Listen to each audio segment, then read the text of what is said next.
There's a new world somewhere they call the Promised Land, and I'll be there someday if you will hold my hand. I still need you there beside me, no matter what I do, for I know there'll never be another you. There is always someone for each of us, they say, and you'll be my someone forever and a day. I could search the whole world over until my life is through, but I know I'd never find another you. It's a long, long journey, so stay by my side. When I walk through the storms, you'll be my guide, be my guide. They could give me a fortune, my pleasure would be small. I could lose it all tomorrow and never mind at all. But if I should lose your love, dear, I don't know what I'd do, for I know I'd never find another you. But if I should lose your love, dear, I don't know what I'd do, for I know I'll never find another you. Well, there's one of my favorite songs by the Seekers. And those of you who are watching this from Australia, you know exactly who I'm talking about. If you've never heard of the Seekers before, Google them. Look them up. I think if you look on YouTube, you'll find some videos of the Seekers as well. Wonderful folk group from Australia back in the 60s and early 70s. And that was one of their big hits, I'll Never Find Another You. And one of my favorites. And it has absolutely nothing to do with what we're going to do today. It's just, I like that song and I decided I'd sing it. So, there you go. Alrighty, what are we going to do today? Well, today we are going to make traditional Scottish shortbread using my grandmother's recipe. Now, it would be my grandmother Endersby, my grandmother on my mother's side. It's a pretty simple recipe to make. A couple things to do in preparation. One is you're going to want to soften some butter. Now you can use salted or unsalted butter. I'm using unsalted. If you use salted, leave the salt in the recipe out. But before you start, you're going to want to grease an 8 by 11 or a 9 by 9 casserole. Preheat your oven to 300 degrees Fahrenheit.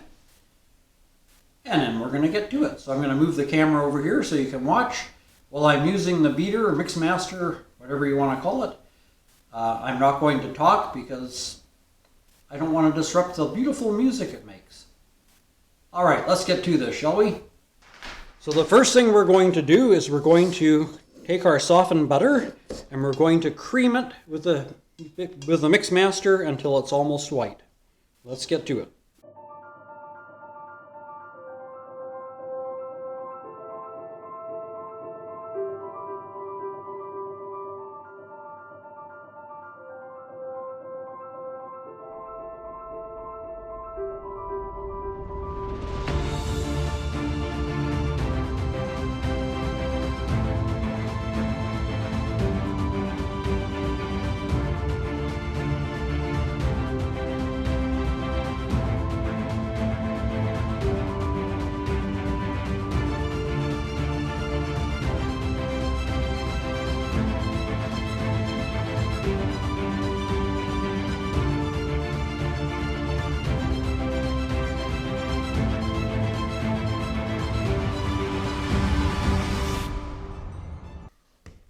All right, once you've got it creamed, you're going to add a few things to it. One is you're going to add a half teaspoon of vanilla extract.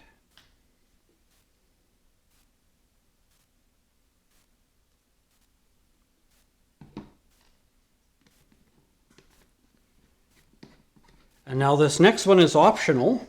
It's a half teaspoon of almond extract.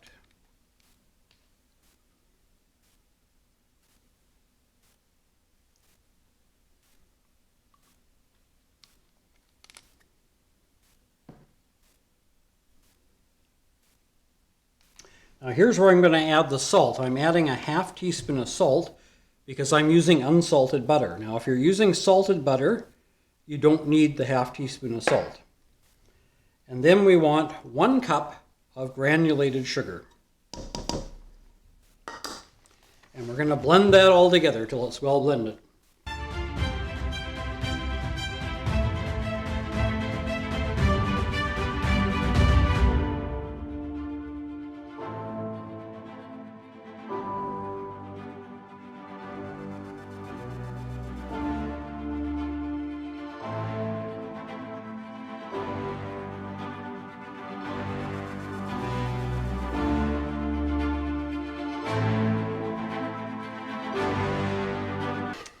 Okay, once you've got that all well blended together, we're going to start adding our flour. Let's get these things out of our way here. We're done with them.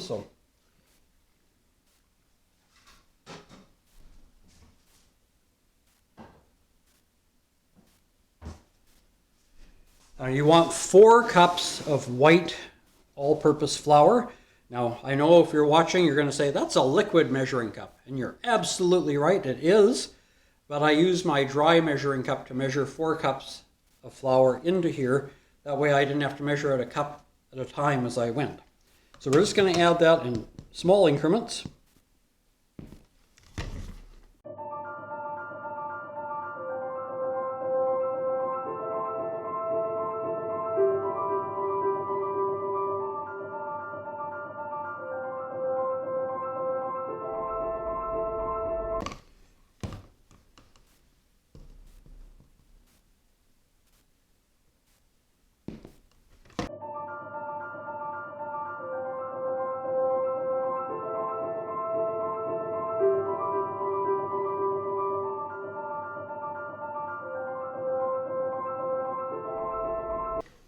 Okay, now I'm not going to make you watch me add the whole 4 cups, so we'll come back when I'm done.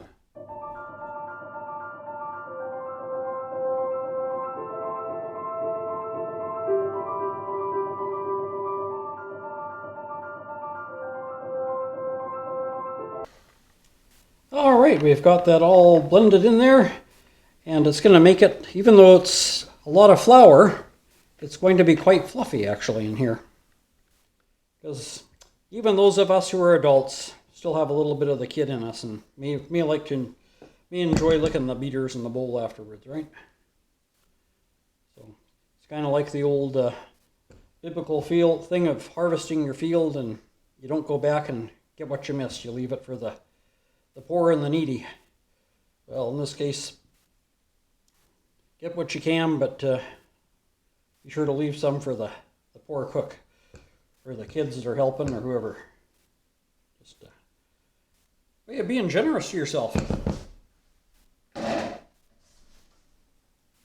Well, there we go. We've got our dough or batter, or whatever you want to call it. It's sort of a cross between a dough and a batter. It's too thick to be a batter and not quite thick enough to be a dough. But we've got it all blended. So now you want your casserole dish, and we're going to turn this out into the casserole.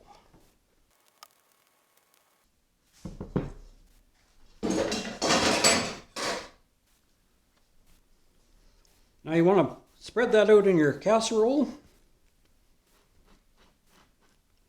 Push it around. You're going to try and get it fairly uniform as far as thickness goes. Now I suppose you could make this into balls and make individual cookies, but traditionally that's not how this particular shortbread is made. This one's made the way I'm doing it, and it actually makes sort of squares rather than individual cookies.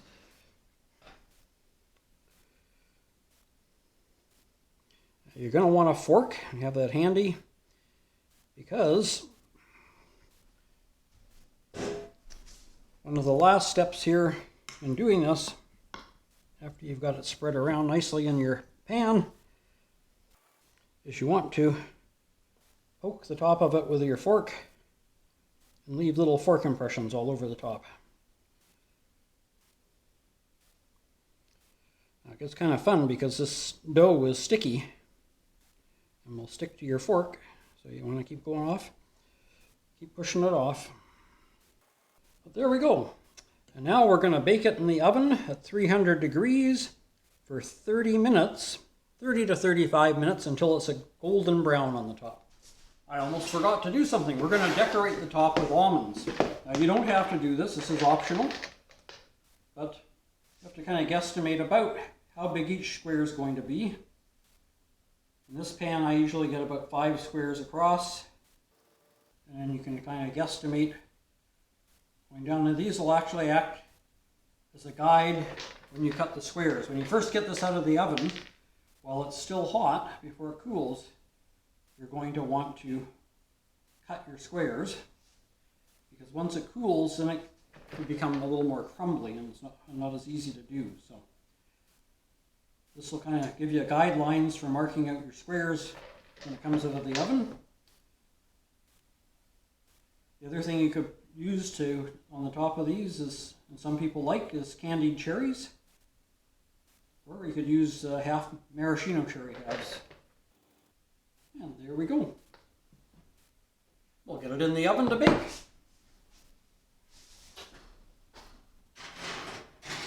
Set our timer for, on my oven, 35 minutes. And it's off to the races cooking. We'll be back in 35 minutes to take a look how it turned out. All right, our time is up. Timer's beeping.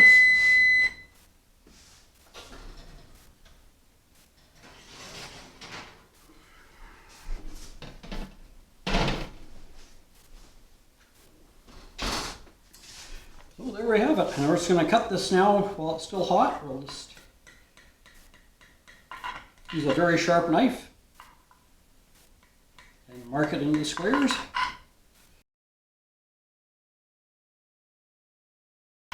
This is fairly rich, so they don't need to have really big pieces. People can have 2 if they want, rather than one great big one. All right, so I hope you've enjoyed today's recipe. I'll just hold that up so you can have a look. There she is. Hope you give it a try. Now, with this recipe, you have to use butter. You cannot use margarine. It just will not taste anywhere near as good if you use margarine. So use butter, salted or unsalted. If you use salted butter, omit the ½ teaspoon of salt. And like I say, the almond extract is an optional ingredient. You can leave that out if you're not a big fan of almonds. Well, I hope you've enjoyed this, and we'll join us again next Friday when it'll be story time, and on Tuesday for Tuesdays with the Pilgrim. Until then, take care, stay safe, and God bless.